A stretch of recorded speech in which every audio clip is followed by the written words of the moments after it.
Time now for the press review with Solange Mougin. Solange, good to see you. Hi, Delano. You're starting out with the latest from those peace talks which took place between Russia and Ukraine. Yeah, let's begin with how the Russian press is treating this before we dive into how foreign papers are reacting. Of Moscow's pledge to de-escalate around two cities, including the capital, the paper Nezavisaya Gazeta praised the move, saying that diplomacy has shifted things towards de-escalation.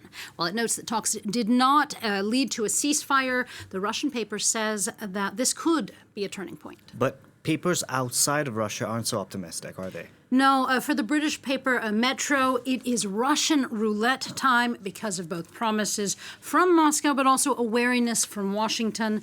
And the French paper LACROIX says that things are clearing up, that there is the possibility of a ceasefire, but the paper also says it would be reckless to jump for joy because Washington isn't convinced that anything has changed, because discussions of Crimea and the Donbass were not on the table, and because Vladimir Putin has used his unpredictability as a weapon before. Le Soir, the Belgian paper, says that there is a tiny glimmer of hope, even if there is, quote, a smell in the air of Russian political maneuvering.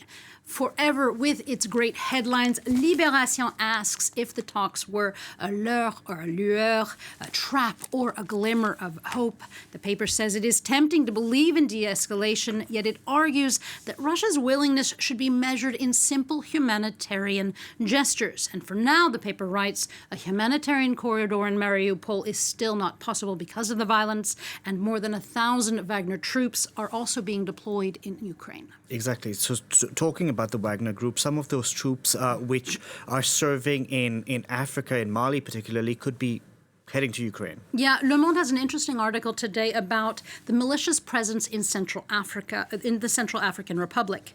Le Monde says, according to multiple sources, troops are being withdrawn from the CAR and are being sent to Ukraine, and that this is provoking a decrease in activity of Russian soldiers there. Le Monde also writes that Russia, now that it is being isolated, increasingly isolated internationally, it may be more willing to help its few remaining allies. Here, the paper points to two Russian ambassadors that address the head of the Constitutional Court to inquire about the lifting of presidential term limits, something that the paper said could highly interest CAR's president.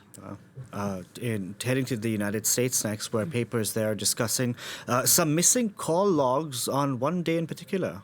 Yeah, the Washington Post has revealed that there is a 7-hour and 37-minute gap in the White House phone logs dated January 6, 2020. And its editorial board writes that not only do we not know who was calling the White House during the Capitol attack or why there were no calls, and the paper says that these, quote, are not idle questions, but rather the ones that the public needs answers to.